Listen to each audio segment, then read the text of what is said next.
أمرنا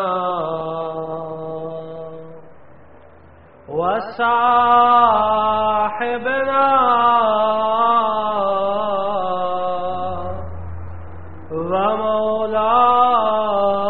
ومولانا وحبيبنا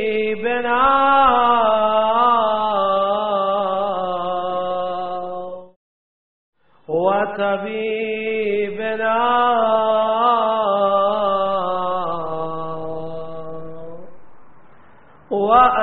وأنيسنا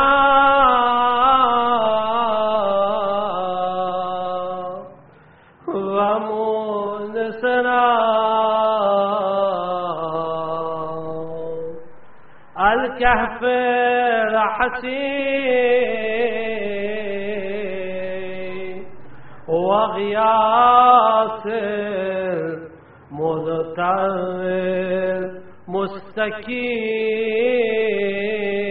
مستكين روحي وأرواح العالمين له الفداء. أما بعد، الحسين بن علي عليهما السلام ما هو من شيعتنا إلا صديق شهيد. صدق مولانا الحسين بن علي عليهما السلام. صلوات.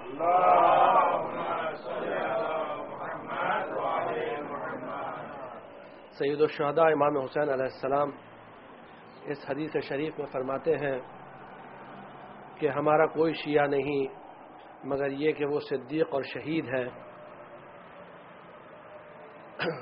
زید بن ارقم صحابی رسول وہاں موجود تھے. انہوں نے سوال کیا کہ ان یکون ذالک وہم یموتون علی فرشہم، یہ کیسے ممکن ہے، یہ کیوں کر ممکن ہے کہ آپ کے تمام شیعہ شہید ہوں، آپ کے تمام چاہنے والے اللہ کی راہ میں قتل ہوں، جبکہ اکثر ان میں سے ایسے ہیں جو اپنے بستروں پر مرتے ہیں، یعنی نیچرل ڈیتھ مرتے ہیں. امام نے جواب میں فرمایا اما تتلو کتاب اللہ، کیا تم نے اللہ کے قرآن کی تلاوت نہیں کی، اللہ کی کتاب کی تلاوت نہیں کی جس میں اللہ تعالیٰ فرماتا ہے الذین آمنوا باللہ ورسلہ اولئک هم الصدیقون والشہداء عند ربہم، جو لوگ اللہ اور اس کے رسولوں پر ایمان رکھتے ہیں وہ صدیق ہیں اور اللہ کے نزدیک، اپنے پروردگار کے نزدیک وہ شہید ہیں. ان کا درجہ شہید کا درجہ ہے جن کے پاس ایمان ہے. کل گفتگو ایمان کی شروع ہوئی تھی اور بات یہاں تک پہنچی تھی کہ حقیقت ایمان کیا ہے، ایمان کی ریالٹی کیا ہے. اس دن میں پیغمبر اکرم صلی اللہ علیہ وآلہ وسلم کے متعلق ملتا ہے کہ پیغمبر ایک مرتبہ جا رہے تھے ایک سفر میں، تو ایک گروپ وہاں سے آیا لوگوں کا، چند لوگ تھے، ایک گروپ تھا. انہوں نے پیغمبر کو دیکھ کر اپنے گھوڑے روک لیے اور انہوں نے کہا السلام علیکہ یا رسول اللہ. پیغمبر نے سوال کیا تم لوگ کون ہو، من انتم؟ انہوں نے جواب دیا کہ نحن مؤمنون، چھوٹا سا جواب تھا، ہم مومنین ہیں. یعنی معرفت اپنے ایمان کی رکھتے تھے، وہ لوگ اپنے ایمان کی معرفت رکھتے تھے، اپنے ایمان کو پہچانتے تھے، ریکگنائز کرتے تھے کہ یہ ہمارا ایمان ہے. تو کہتے تھے نحن مومنون. انہوں نے جواب میں کہا ہم مومنون ہیں. پیغمبر نے سوال کیا فما حقیقت ایمانکم، تمہارے ایمان کی حقیقت کیا ہے، تمہارے ایمان کی ریالٹی کیا ہے؟ تو انہوں نے 3 اصول بتائے ان لوگوں نے کہ یہ ہمارے ایمان کی ریالٹی ہے. اب ان کے یہ 3 اصول سن لیجئے، بہت ہی اہم ہیں.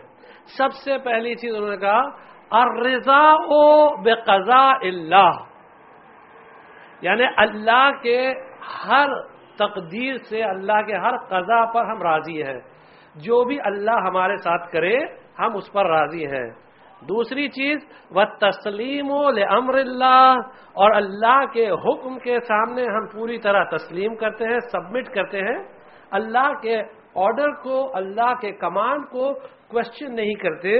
اور تیسری چیز وَالتَّفْوِيضُ إِلَى اللَّهِ تَعَالَى، اور تیسری چیز ہم اپنے تمام میٹرز کو اللہ کے حوالے کر دیتے ہیں. یہ تین چیز مختصر تھا، اس پہ تھوڑی سی روشنی ڈالیں تاکہ بات کلیئر ہو ینگسٹرز کے لیے کہ اس کا مطلب کیا ہوتا ہے. سب سے پہلی چیز الرضا بقضاء اللہ، یعنی جو کچھ اللہ ڈکری کرے، ڈسٹائن کرے ہمارے لیے، جو بھی ڈیسٹینی میں ہو ہمارے لیے، ہم وہ سب سے راضی ہیں. راضی میں ہم سیٹسفائیڈ ہیں، ہم کو ذرا سا بھی اس میں کوئی آبجیکشن نہیں ہے، ہم ذرا سا بھی کوئی چیز اس میں اللہ کے اگینسٹ کمپلین نہیں کرتے ہیں. مثلا اگر اللہ نے فقیر بنایا ہے تو اس کے فقیر پر پروردگار تیرا شکر ہے. اگر اللہ نے دولت دی، دولت پر اللہ تیرا شکر ہے. اگر اللہ نے بیمار کیا، پروردگار تیرا شکر ہے. اگر اللہ نے صحت دی، پروردگار تیرا شکر ہے. ہر چیز میں تیرا شکر ہے. رزق ہے، اولاد ہے، صحت ہے، یہ سب چیز کا تعلق ڈیسٹنی سے ہے. یہ سب چیز کا تعلق، اس کا ریلیشن ڈیسٹنی سے ہے، یعنی تقدیر سے ہے، قضاء و قدر سے ہے. جو کچھ اللہ نے دیا ہے یا جو کچھ اللہ نے نہیں دیا ہے، کبھی بھی دوسروں کے ہاتھوں میں کیا ہے اس کو نہیں دیکھیں گے.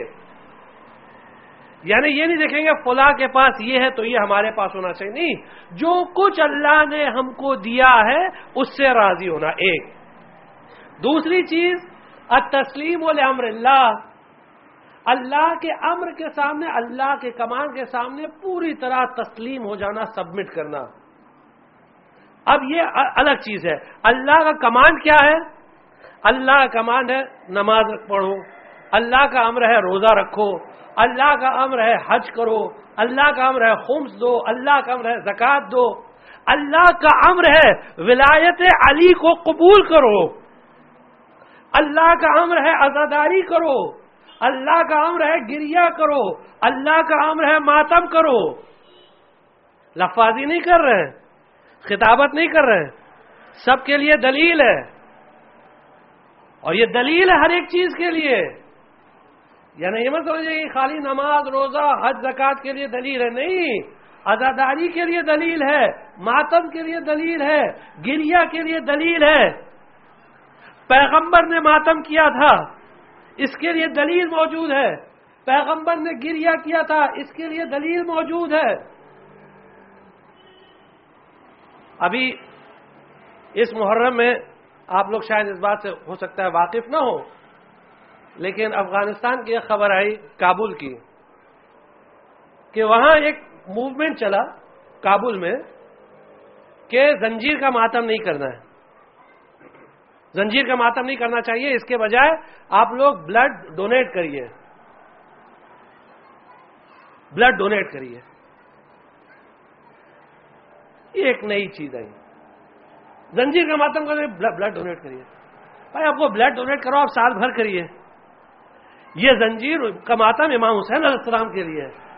کل آپ بولیں گے بھائی یہ مجلس مت رکھیے، اس کے بجائے آپ کسی کو چیریٹی کریے.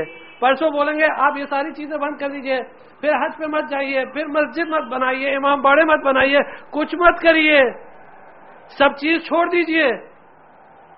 اور یہی ہوا ایکچولی. اسی نیوز میں یہ رپورٹ تھی، اسی نیوز میں باقاعدہ نیوز تھی، یہ نیوز باقاعدہ ایک دم کنفرم نیوز ہے. اسی میں ایک نیوز تھی کہ ایک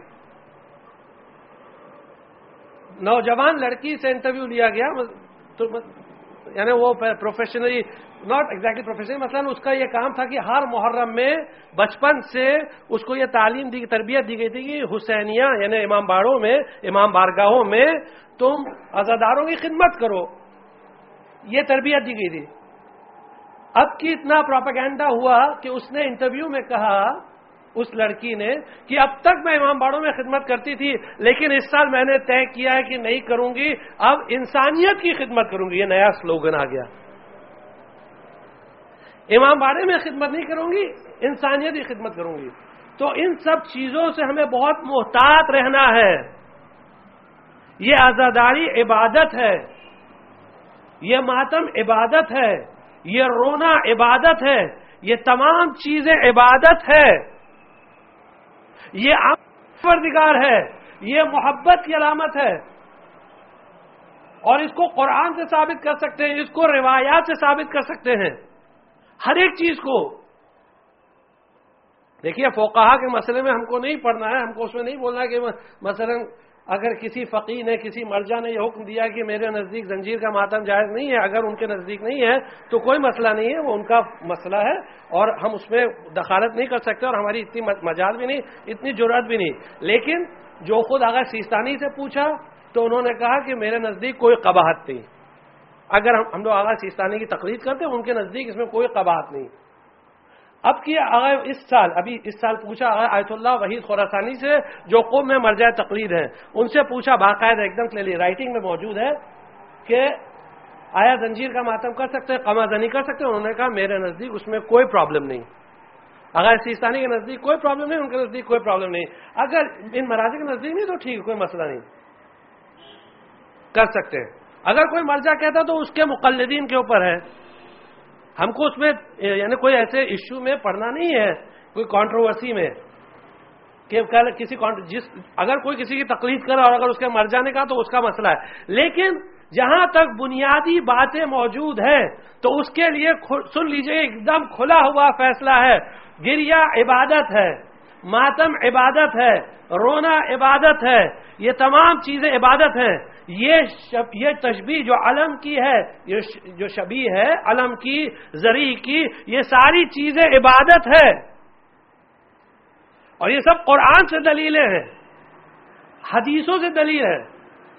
بنیادی ایک بات بتا دیتے ہیں، اس پہ زیادہ تفصیلات میں نہیں جائیں گے، خالی ایک بنیادی بات بتا دیں، ایک دم بیسک اصول. علامہ شیخ حر عاملی انہوں نے کتاب لکھی ہے وسائل الشیعہ، اور کوئی بھی عالم دین جو مرجع بنتا ہے وہ اس کتاب کو ضرور پڑھتا ہے، اور اس کے اکثر فتووں کی بنیاد یہ کتاب ہے. آپ کسی بھی مرجع تقلید سے آپ کانٹیکٹ کریے، جا کے ملیے اور پوچھئے، کسی عالم دین سے پوچھئے، وہ بتائے گا وسائل الشیعہ ایک ایسی اہم کتاب ہے کہ اس کے بغیر پڑھے ہوئے مشکل ہے کسی کا مرجع بننا، مثلا اس منزل پر فائز ہونا. آپ پوچھ سکتے ہیں کسی سے بھی، بڑی اہم کتاب ہے، بڑی اہم کتاب ہے. اس کتاب میں شیخ حر عاملی ایک پورا چیپٹر لے کر آئے ہیں کہ اللہ کی راہ میں محبت کرنا واجب ہے. وجوب الحب فی اللہ والبغض فی اللہ، واجب ہے کہ اللہ کی راہ میں محبت کرے اور واجب ہے کہ اللہ کی راہ میں نفرت کرے. اور اس میں کئی حدیثیں لے کر آئے ہیں، اس میں صرف ایک حدیث سناتے بات آگے بڑھاتے ہیں. امام فرماتے ہیں کہ حل الدین الا الحب، کیا دین محبت کے علاوہ کچھ اور ہے؟ دین محبت کے علاوہ کچھ اور ہے؟ دین محبت کے علاوہ کچھ اور نہیں ہے. اور قرآن میں ارشاد ہوتا ہے والذین آمنوا اشد حبا للہ، جو لوگ ایمان رکھتے ہیں، ایمان کی علامت یہ ہے کہ اللہ سے سب سے زیادہ محبت کریں. اب یہ بتائیے کہ اللہ کوئی دیکھنے کی چیز ہے کہ جس سے محبت کی جائے؟ اللہ کوئی چھونے کی چیز ہے کہ جس سے محبت کی جائے؟ اللہ کوئی سننے کی چیز ہے کہ جو محبت کی جائے؟ تو ہو سکتا ہے کوئی کھڑے ہو کر بڑا مخلص مسلمان جواب دے کہ نماز اللہ کی محبت ہے، روزہ اللہ کی محبت ہے. تو اس سے ہم سوال یہ کریں گے کہ آپ کو کیسے معلوم کہ نماز پڑھنا چاہیے؟ آپ کو کیسے معلوم کہ روزہ رکھنا چاہیے؟ آپ کو کیسے معلوم کہ حج پہ جانا چاہیے؟ تو اس کا جواب یہی دے گا کہ پیغمبر نے فرمایا، پیغمبر نے فرمایا. اب یہ بتائیے پیغمبر کو مانتے ہیں کہ نہیں مانتے ہیں؟ پیغمبر سے محبت کرتے ہیں یا نہیں کرتے ہیں؟ کوئی مسلمان ہوگا جو کہے گا پیغمبر سے محبت نہیں کرتے، قرآن سے محبت کرتے ہیں، اللہ سے محبت کرتے ہیں، پیغمبر سے نہیں کرتے، ڈائریکٹ اللہ سے کرتے ہیں. پیغمبر کو سائڈ میں کرتے ہیں، ڈائریکٹ اللہ سے کرتے ہیں. کوئی مسلمان ہوگا؟ کہے گا نہیں پیغمبر سے تو کوئی سوال ہی نہیں اٹھا کہ محبت نہ کریں. اب جس پیغمبر سے محبت کرتے ہیں اسی پیغمبر نے کہا ہے قُل لَا أَسْأَلُكُمْ عَلَيْهِ أَجْرًا إِلَّا الْمَوَدَّةَ فِي الْقُرْبَى. دیکھو میں نے جو 23 سال رسالت کا کام انجام دیا ہے, 23 ایئرز جو میں نے پروفٹ کے لیے محنت کی ہے, اس کے لیے میں تم سے کوئی ریوارڈ نہیں مانگتا ہوں, صرف اتنا ہے کہ اللہ کی میری آل سے محبت کرو, میری اہل بیت سے محبت کرو, بس مودت اور محبت. اب محبت کس طرح انسان ظاہر کرتا ہے؟ محبت کس طرح انسان ظاہر کرتا ہے؟ اگر اولاد ہوتی ہے گھر میں, کسی کے گھر میں اولاد ہوئی مثلا, تو وہ محبت کس طرح, خوشی کس طرح ظاہر کرے گا؟ یعنی اولاد ہوئی ہے تو خوش ہوگا, لوگوں سے کہے گا بھائی ہمارے یہاں اولاد ہوئی ہے, ہمارے یہاں لڑکا ہوا ہے, خوش ہو کر کہے گا یا نہیں؟ کہے گا ایک بڑی بری خبر آپ کو سنا رہے ہیں, ہمارے یہاں لڑکا ہوا ہے. کوئی بھی عقل مند انسان کہے گا نہیں, کبھی نہیں کہے گا. اسی کے دوسرا جذبہ کیا ہے؟ اگر کوئی مرے تو پھر واقعی اگر درد ہے تو روئے گا, کیونکہ مرنا بھی کبھی کبھی دو قسم کا ہوتا ہے. کبھی کبھی ایسا ہوتا ہے کہ اگر کوئی شخص ہوتا ہے مثلا, کیونکہ یہ پریکٹیکل کیس دیکھا ہوا, ایک شخص کی بیوی بہت دن سے بیمار تھی اور وہ علاج کے پیچھے خرچہ کر کر کے بیچارہ پریشان ہو گیا تھا. اب وہ کسی طرح وہ جان ہی نہ چھوٹے, بہرحال بہت خرچہ کیا, کسی طرح ان کا انتقال ہو گیا. وہ الحمدللہ کافی خوش نظر آ رہے تھے کہ بیوی مر گئی. کیوں؟ اس لیے کیونکہ جان چھوٹی. کبھی کبھی ایسا ہوتا ہے. یہ پریکٹیکل چیز بتا رہے ہیں. ان سے کہا بھائی کچھ کرنا ہے, بولے نہیں اب ٹھیک ہے, اب مر گئی تو ابھی کیا کرنا ہے, ٹھیک ہے مر گئی, کوئی مسئلہ نہیں. لیکن اگر کسی کا جوان بیٹا مر جائے,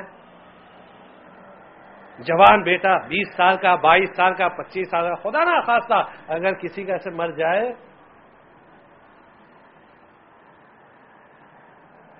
تو ہمیں تو نہیں لگتا کہ کوئی انسان ایسا ہوگا کہ جس کے پہلو میں دل ہو اور اس پر اثر نہ ہو.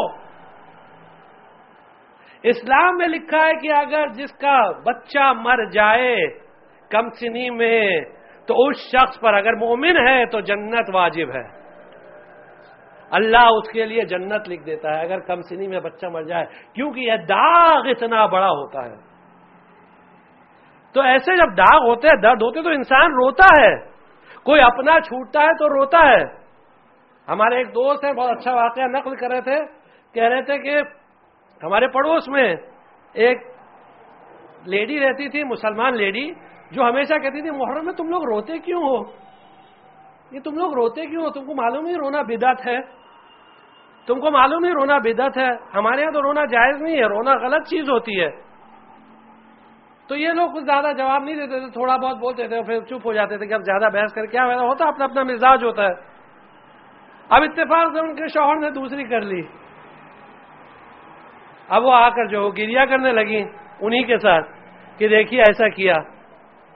انہوں نے کہا کہ اس چیز میں رونا جائز نہیں ہے جس پر آپ رو رہی ہیں, اور اس چیز میں جس کے لیے آپ منع کر رہی ہیں اس میں رونا واجب ہے,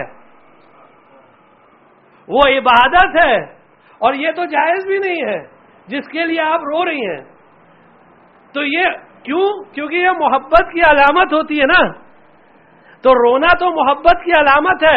پیغمبر کی آل کے لیے اس طرح کی محبت دکھانا, یہ اس طرح گریا کرنا, یہ محبت کی علامت ہے اور واجب ہے. تو اللہ کے امر کے سامنے پوری طرح تسلیم ہونا, اور یہ تمام چیزیں عبادت ہے. عزاداری سے متعلق ہر چیز, یہ جتنی چیزیں سب عبادت ہے. اور یہ قرآن اور حدیثوں کی روشنی میں آپ مزید اس پہ آگے نہیں بیان کرنا, بس اتنا کافی ہے. ایک صلوات پڑھ دیجئے.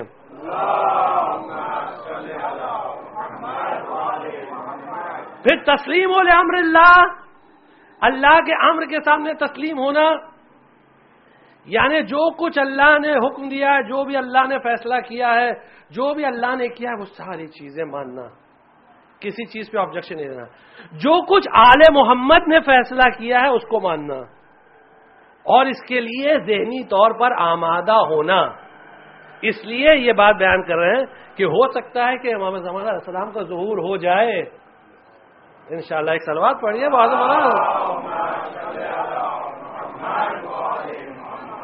اور امام کوئی فیصلہ کرے تو ہمارے دل میں اس فیصلے کے خلاف کوئی بات نہیں رہنا چاہیے کہ قرآن میں ارشاد ہوتا ہے فلا وربک لا یؤمنون حتی یحکموک فیما شجر بینہم ولا یجدوا فی انفسہم حرجا مما قضیت ویسلموا تسلیما.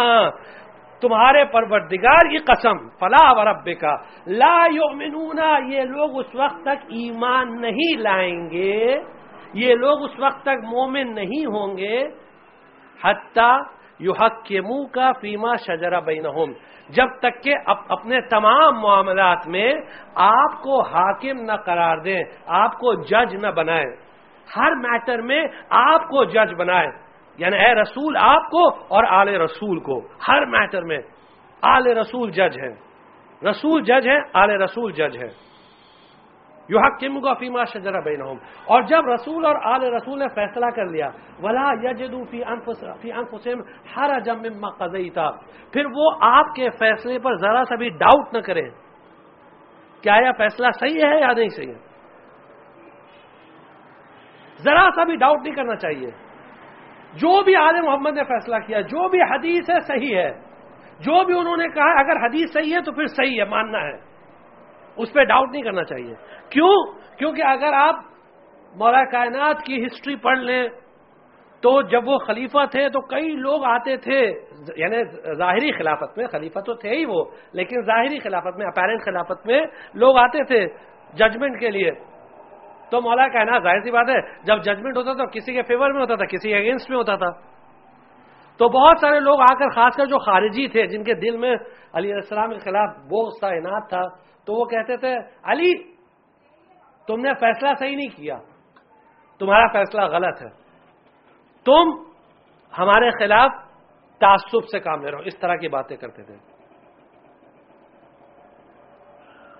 کبھی کبھی بد کلامی کرتے تھے علی علیہ السلام سے، تو علی علیہ السلام ان کو دوڑا دیتے تھے کہ چلے جاؤ یہاں سے. اور بھی بہت ساری باتیں ہیں جو ابھی یہاں بیان کرنا مناسب نہیں ہے. لیکن ایسا نہیں کہ مجلسی بات ہے کوئی کہ ابھی بات ہم نے بیان کر دی اور آپ نے سن لی، نہیں. یہ ایمان کا حصہ ہونا چاہیے کہ کوئی بھی حدیث اگر پڑھے تو اسے ایکسپٹ کرے. جیسے قرآن میں لکھا ہے وَالسَّلَامُ عَلَى مَنِ اتَّبَعَ الْهُدَى، سلام ہو اس پر جو ہدایت کی اتباع کرے، who follows the guidance. تو گائیڈنس کو فالو کرنا that is the most important thing, اس پر سلام ہے. اور گائیڈنس کیا ہے؟ گائیڈنس قرآن ہے، اور خود قرآن کو نہیں سمجھ سکتے ہیں تو قرآن کو سمجھنا اہل بیت کی تفسیر کی روشنی میں، یہ گائیڈنس ہے. اس کے علاوہ کوئی چیز گائیڈنس نہیں ہے. گائیڈنس کیا ہے؟ قرآن اور اہل بیت، قرآن اور اہل بیت کے علاوہ کوئی چیز نہیں. تو یہ امپورٹنٹ چیز تھی. وَالتَّسْلِيمُ لِأَمْرِ اللَّهِ. اور تیسری چیز کیا ہے؟ تیسری چیز وَالتَّفْوِيضُ إِلَى اللَّهِ تَعَالَى، اور اپنے تمام امور کو اللہ کے حوالے کر دیا. جو بھی کام کریں، اگر آپ اس میں بہت زیادہ کنفیوز ہیں استخارہ دیکھ لیجئے، اور استخارہ دیکھنے کے بعد اس کے بعد یا استخارہ سے پہلے یا استخارہ کے بعد کبھی بھی ہر حال میں میٹر کو اللہ کے حوالے کر دیجئے. اگر آپ ذرا سا بھی، اگر مثلا واجب ہے تو اس میں استخارہ دیکھنے کی ضرورت نہیں کہ نماز پڑھے کہ نہیں پڑھے. ہم نماز پڑھی نہیں پڑھی، کیوں؟ استخارہ دیکھا شدید منایا، اس کے لیے نماز کے لیے استخارہ نہیں. واجب ہے حج میں کیوں نہیں جا رہے آپ کے لیے واجب ہے نہیں، وہ بار بار استخارہ دیکھتے ہیں منع آ رہا ہے. حج واجب ہے، اس کے لیے استخارہ نہیں ہوتا. تو اس طرح کی چیز کے لیے استخارہ نہیں. استخارہ صرف ان چیزوں کے لیے ہے جہاں انسان کنفیوز ہوتا ہے. جہاں اگر کنفیوژن ہوتا ہے تو ادھر استخارہ دیکھیے. لیکن تھوڑا آگے آ جائیے، تھوڑا آگے ایک صلوات پڑھ دیجیے.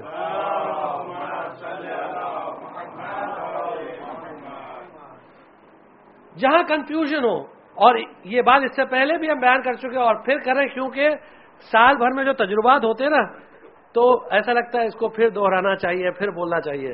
لوگ استخارہ دیکھتے ہیں اس کے بعد سمجھتے ہیں کہ اب کوئی پرابلم نہیں ہونا چاہیے کام میں، یعنی استخارے سے ایگزامینیشن کا دروازہ بند ہو گیا. ایسا نہیں ہوتا، ایگزامینیشن کا دروازہ کھلا رہتا ہے. مثلا ہم کو ایک پراپرٹی لینا ہے، پراپرٹی خریدنا ہے، تو ہم نے کہا کہ استخارہ دیکھ رہے تھے، امپورٹنٹ ٹرانزیکشن ہے، پراپرٹی لینا ہے.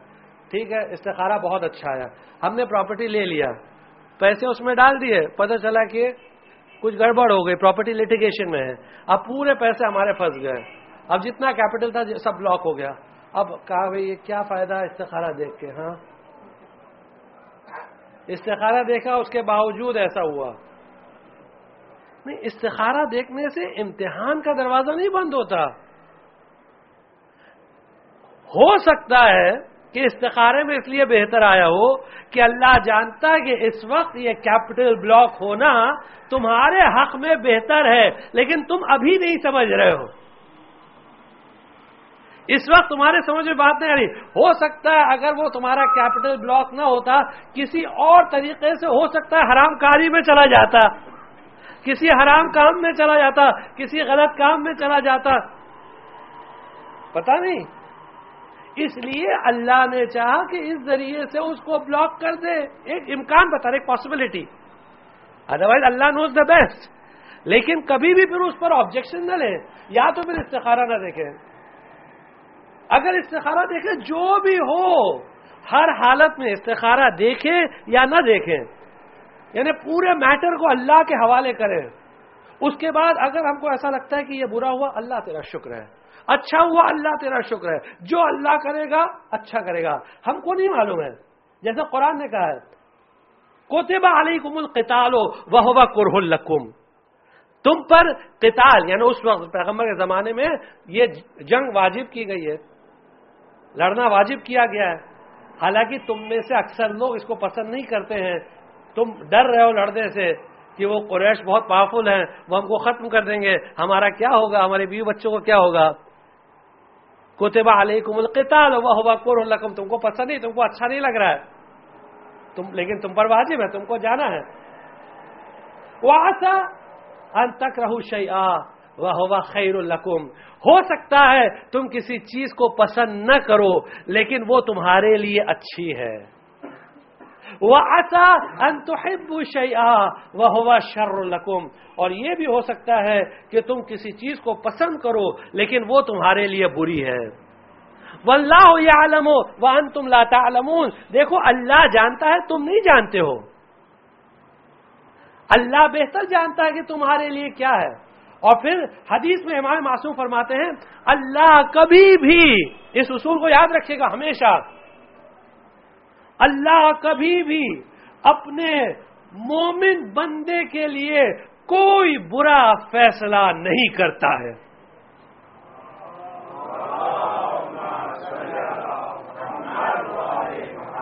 ایک باواز ہے بلند سلوات بھیجیے.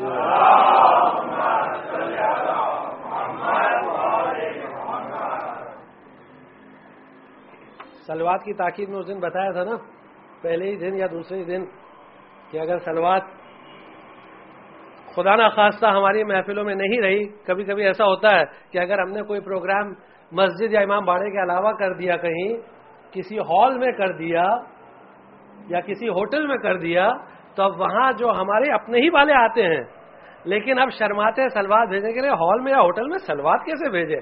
استغفر اللہ. وہاں تو ہم کو تالی بجانا چاہیے.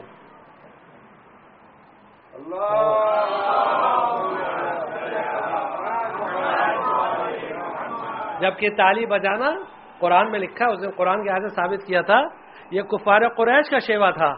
وما کان صلاتهم عند البیت الا مکان و تصدیہ.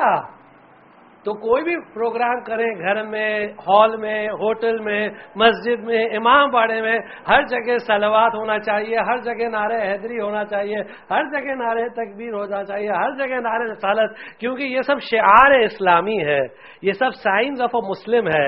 جس محفل سے یہ سب چیزیں اٹھ جاتی ہیں اس محفل سے اسلام چلا جاتا ہے.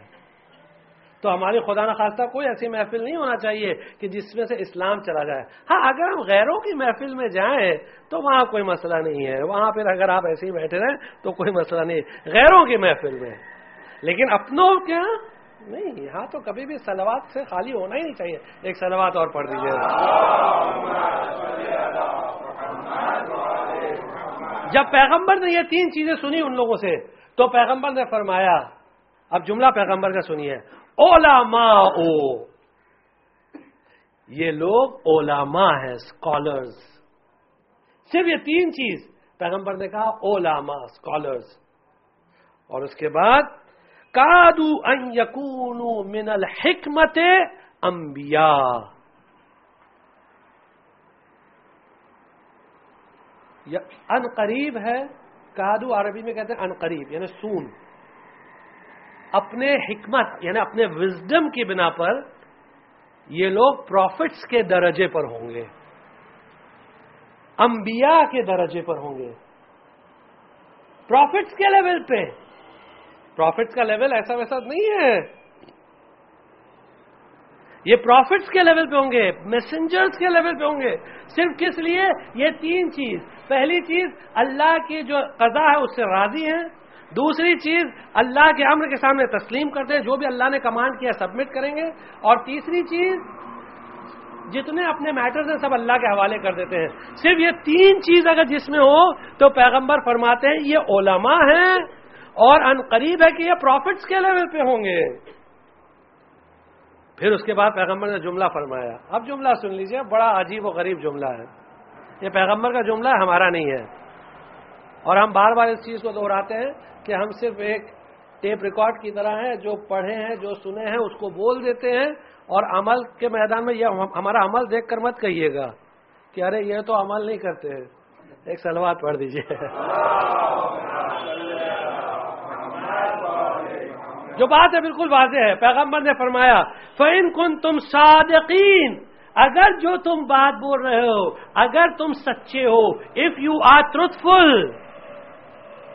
اگر سچے ہو, فَلَا تَبْنُوا مَا لَا تَسْكُنُونَ, تو اپنے گھر کے علاوہ تمہارے لیے کوئی دوسرا گھر نہیں ہونا چاہیے.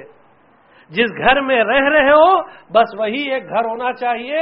فلا تبنوا ما لا تسكنون ولا تجمعوا ما لا تاكلون, اور جتنا کھاتے ہو اتنا ہی اناج ہونا چاہیے, جمع مت کرو, ہوڑ مت کرو. اور تیسری چیز واتقوا اللہ الذی الیہ ترجعون, اس اللہ سے ڈرو کہ جس کے پاس تم کو پلٹ کر جانا ہے. یہ 3 چیز پیغمبر نے ان کو نصیحت کر دی.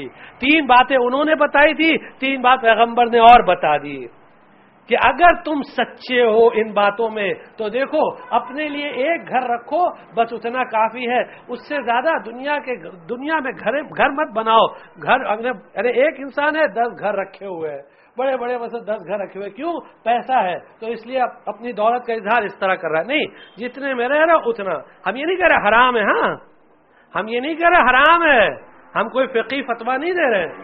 ویسے فقہی فتویٰ اگر آپ کو سننا ہو تو سن لیجئے کہ اگر کسی نے اپنے گھر کے علاوہ دوسرا گھر لیا تو واجب ہے کہ دوسرے گھر پہ پہلے خمس نکال لے 20% اس کی ویلیو کی, ورنہ وہ گھر پھر جائز نہیں ہے. ہاں امام کا مال غصب کیا ہے تو اگر دوسرا گھر لیا ہے تو اس پہ خمس نکالنا واجب ہے جس گھر میں رہنے اس کے علاوہ.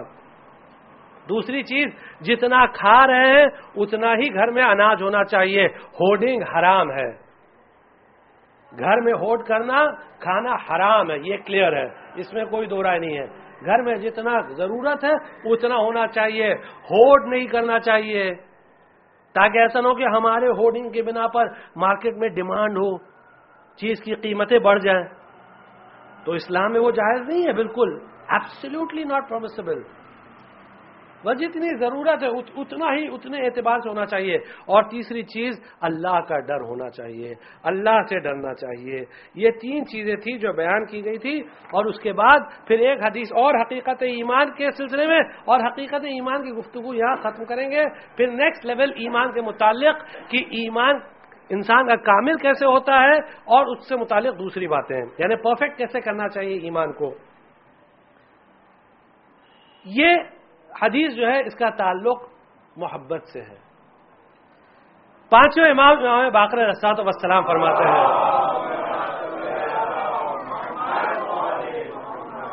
لا یبلغ احدکم حقیقت الایمان، لا یبلغ احدکم حقیقت الایمان، تم میں سے کوئی بھی انسان ایمان کی حقیقت کو، ایمان کو کبھی بھی اس کی ریالٹی تک پہنچ نہیں سکتا.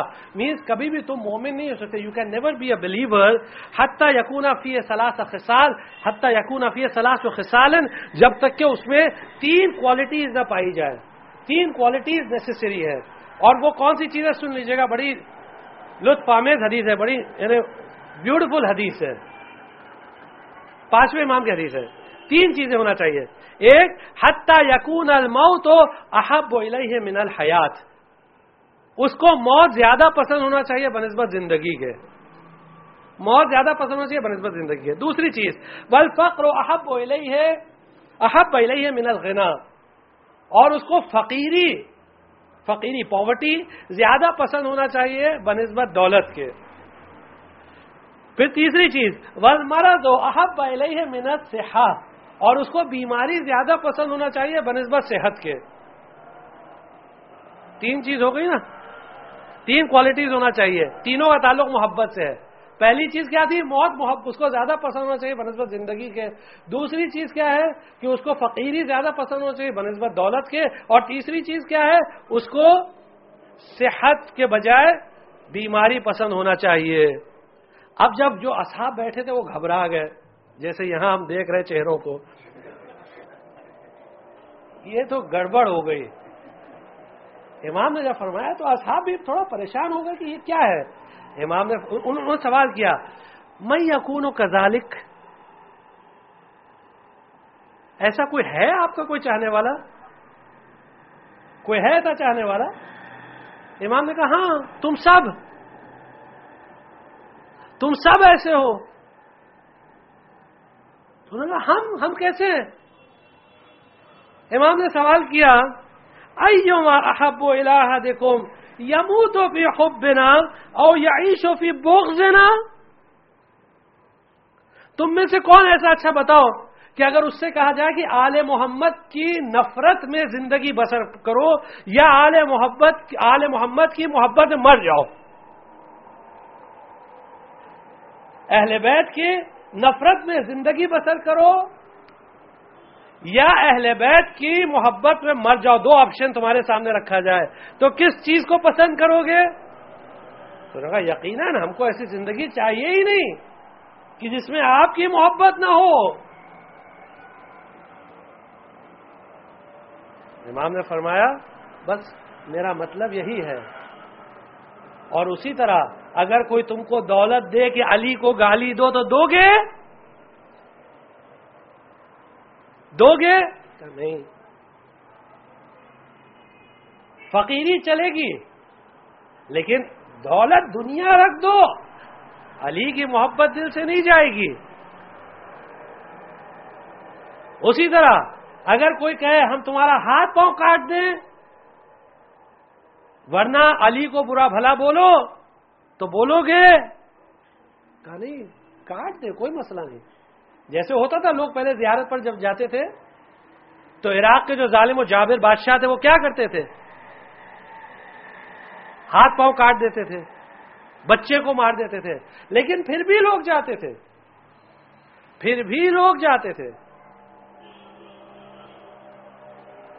یہ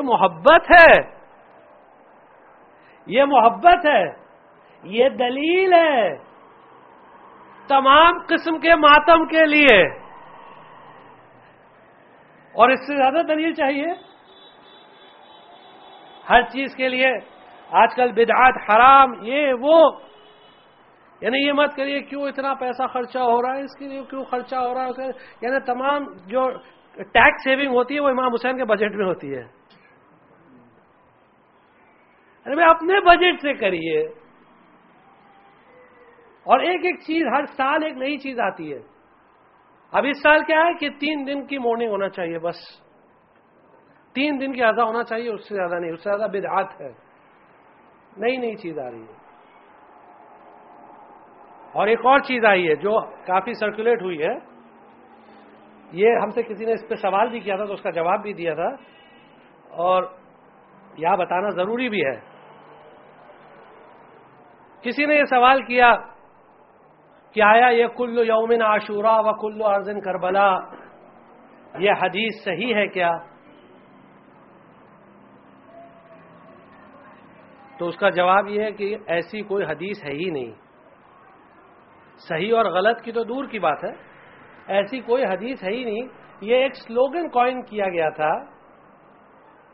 ٹھیک ہے، جذبات ابھارنے کے لیے ٹھیک ہے، آپ کو سلوگن بنانا ہے آپ بنائیے، کوئی مسئلہ نہیں ہے، کسی کو ہم لوگ روک تھوڑی سکتے ہیں.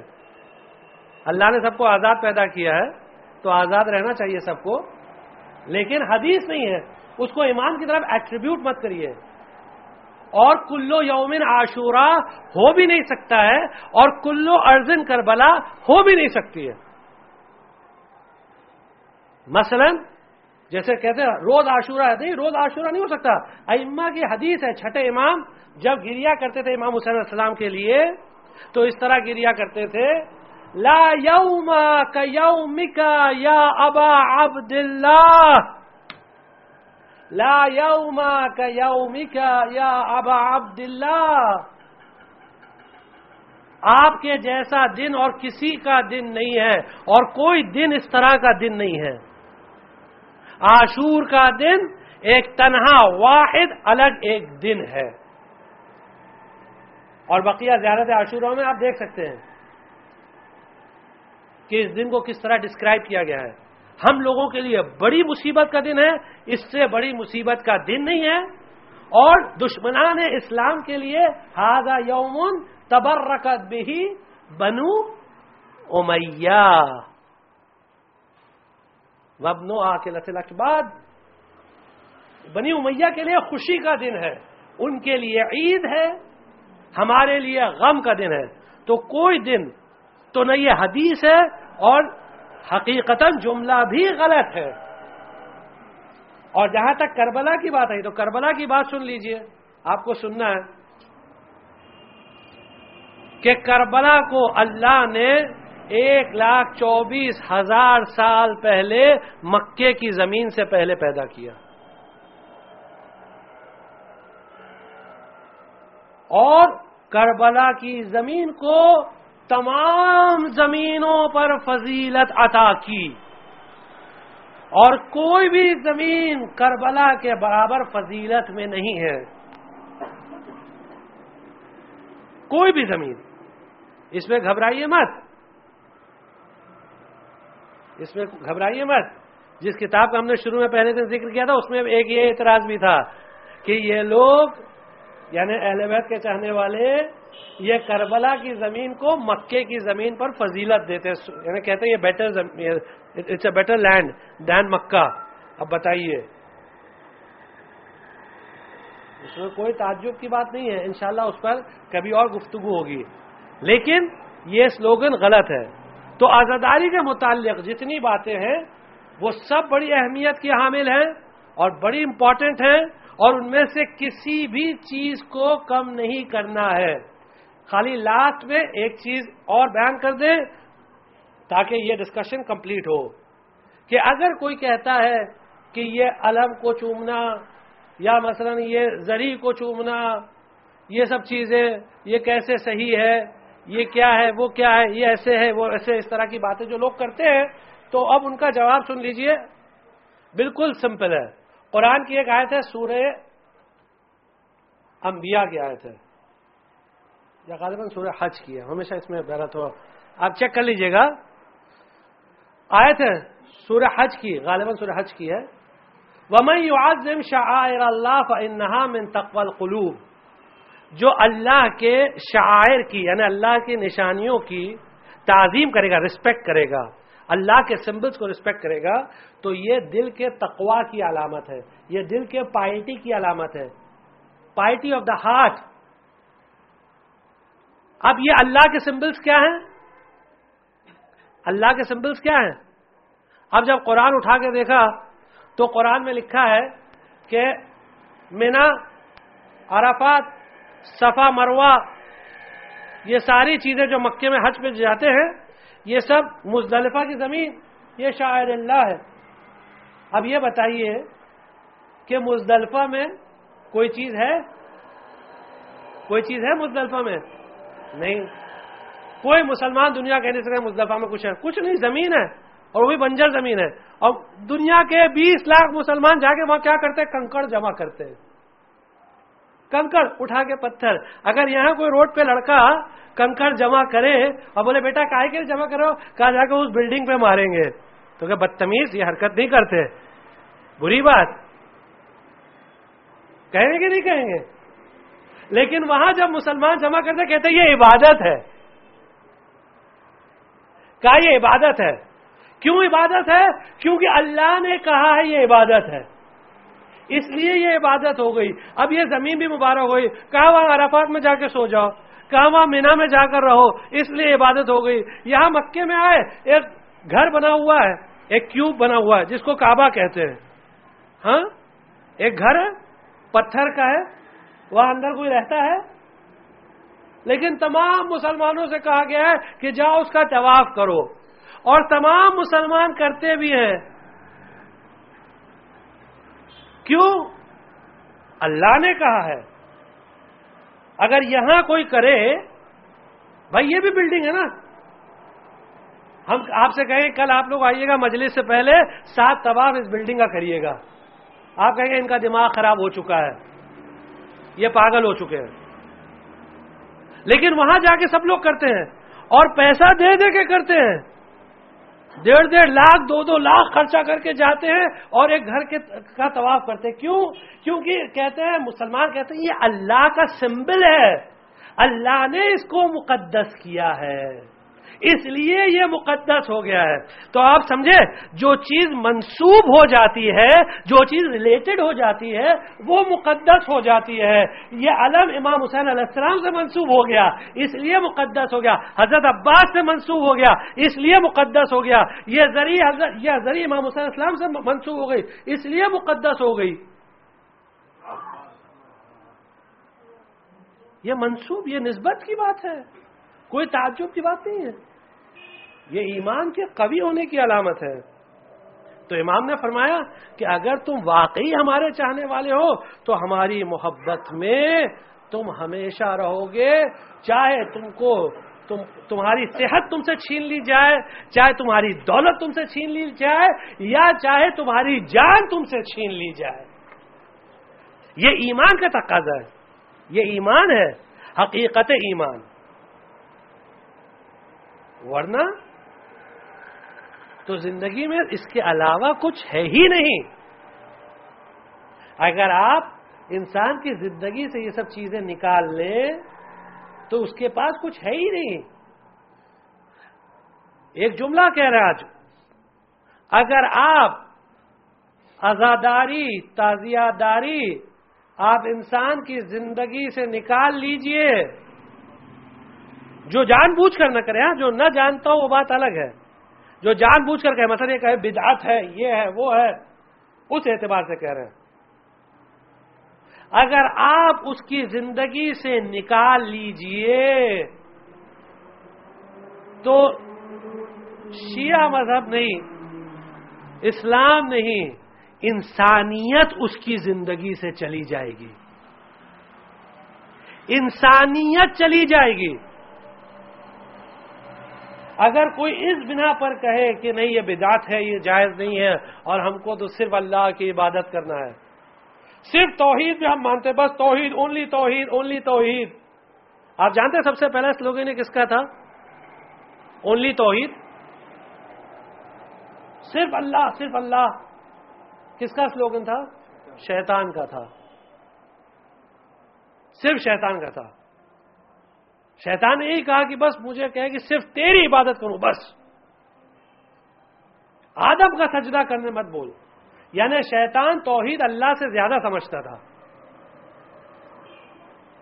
اب اس کے بعد جو شیطان کے ماننے والے آئے، جو عزاداری، تعزیہ داری اور عزاداری کے تمام ارکان کے خلاف ہیں، آج ان کو دیکھ لیجئے کہ وہ کس طرح انسانوں کو قتل کر رہے ہیں۔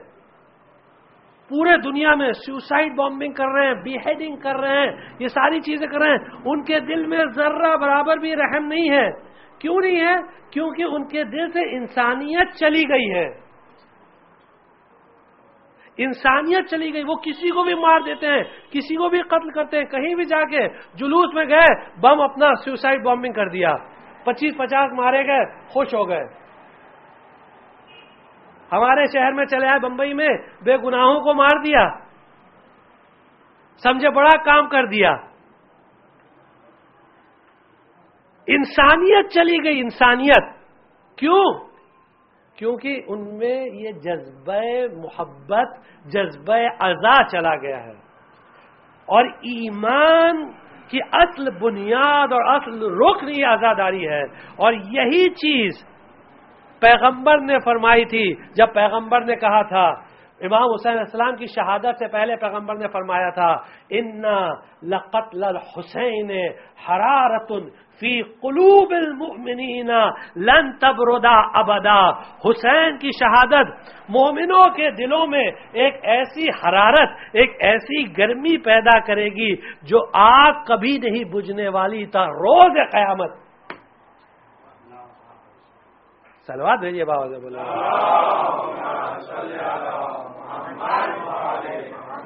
روز قیامت یہ آگ نہیں بجھنے والی.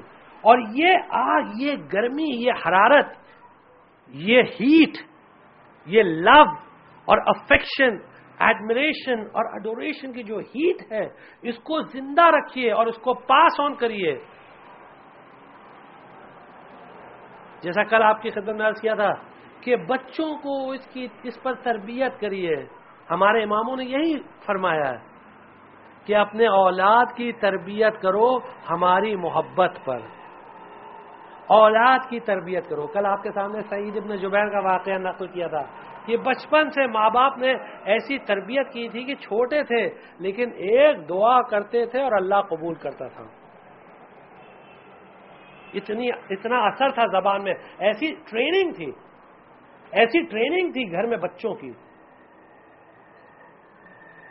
اور اگر آپ کو ٹریننگ دیکھنا ہے محبت کی تو کربلا چلیے، وہاں دیکھیے کس طرح کی ٹریننگ ہے. شب عاشور ہے، ساری رات جناب زینب بیٹھ کے سمجھا رہی ہیں کہ بیٹو دیکھو کل شہادت کا دن ہے.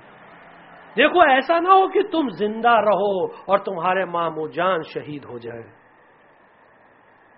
رات بھر سمجھا رہی ہیں، تلقین کر رہی ہیں، انسپائر کر رہی ہیں، داستانیں سنا رہی ہیں. ان کے نانا کی داستانیں، ان کے دادا کی داستانیں، جعفر طیار کی داستانیں، علی ابن ابی طالب کی داستانیں. دیکھو بچوں تمہارے دادا جعفر تھے، دیکھو بیٹا تمہارے نانا علی ابن ابی طالب تھے. وہ کبھی میدان جنگ سے بھاگتے نہیں تھے، رات بھر. اور یہاں جب روز عاشور آئی اور جب آل عقیل شہید ہو گئی تو اب آل جعفر طیار کی باری آئی. جب آل جعفر طیار کی باری آئی تو جناب زینب نے کہا بچوں جاؤ ماموں سے اجازت لے لو. بچے چھوٹے چھوٹے ہیں، 10 سال کی عمر کوئی عمر نہیں ہوتی ہے، 8 سال کی 9 سال کی عمر کوئی عمر نہیں ہوتی ہے. کہا اماں آپ چل کے اجازت دلوا دیجئے، آپ چل کے اجازت دلوا دیجئے. جناب زینب دونوں بچوں کو لے کر آئیں اور آ کے امام حسین علیہ السلام کے سامنے کھڑی ہو گئی، خاموش کھڑی ہیں. امام سے زیادہ زینب کے انداز کو کون پہچانے گا. کہا بہن زینب کوئی خاص بات؟ کہا بھیا آپ تو جانتے ہیں کہ آج شہادت کا روز ہے، انہیں اجازت دے دیجئے. امام نے اجازت دی. اب جیسے امام نے اجازت دی جناب زینب دونوں بچوں کو لے کر آئیں. اب خود اپنے ہاتھوں سے تیار کر رہی ہیں شہادت کے لیے، اپنے ہاتھوں سے تیار کر رہے ہیں. رونے والوں یہ بڑا عجیب منظر ہے. ماں تیار کر رہی ہے اپنے 10 سال اور 9 سال کے بچوں کو شہادت کے لیے، موت کے لیے تیار کر رہی ہے. بیٹا جاؤ ماموں پر قربان ہونا، بیٹا جاؤ. لیکن 2 چیز کا خیال رکھنا، 2 چیزوں کا خیال رکھنا. ایک یہ کہ یاد رکھنا کہ جنگ میں کبھی پیچھے نہ ہٹنا، آگے بڑھتے رہنا. یاد رکھنا کہ تم جعفر طیار کے پوتے ہو, علی کے نواسے ہو. میر انیس کہتے ہیں کہ تم کیوں کہو کہ لال خدا کے ولی کے ہیں, فوجیں پکار اٹھیں کہ نواسے علی کے ہیں. یہ ایک بات. اور دوسری چیز کا خیال رکھنا بیٹو, دیکھو کبھی دریا کا رخ نہ کرنا, کبھی دریا کی طرف نہ جانا.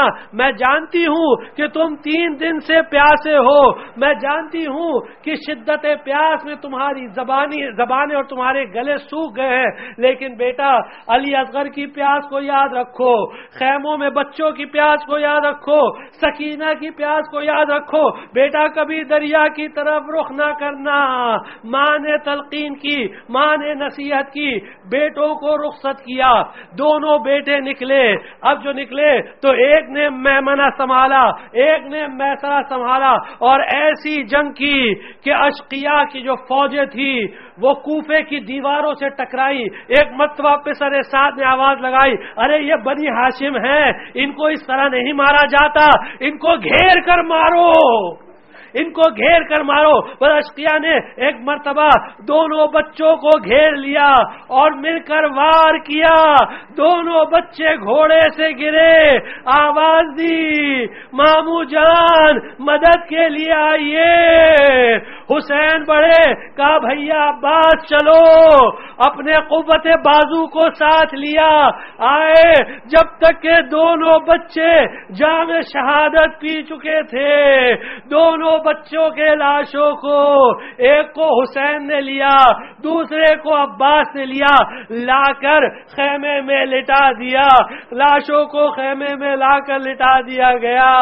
اب جناب فضہ نے آ کر کہا, بی بی آپ کے 2 لال آئے ہیں, آپ کے دونوں بچے آئے ہیں, شہزادے آئے ہیں. جناب زینب اس وقت مسلح پر تھی. کہا کیوں آئے ہیں؟ ارے میں نے تو انہیں مرنے بھیجا تھا. کہا بی بی آ کر دیکھیے تو صحیح, ارے آ کر دیکھیے تو صحیح کس حالت میں آئے ہیں. مقتل کا جملہ ہے کہ جیسے ہی جناب زینب آئی اور آ کر بچوں کو دیکھا تو زینب نے گریہ نہیں کیا, بچوں کا ماتم نہیں کیا, آ کر سجدہ شکر کیا, پروردگارا تیرا شکر ہے. اور بچوں سے کہا, بچوں تمہارا شکر ہے, تم نے مجھے سرخرو کر دیا. میری ماں زہرا کے سامنے, میرے بھائی حسین کے سامنے تم نے مجھے شرمندہ نہیں کیا. میں نے مقتل میں کہیں نہیں دیکھا کہ زینب نے کبھی اون و محمد کا ماتم کیا, کہیں نہیں دیکھا.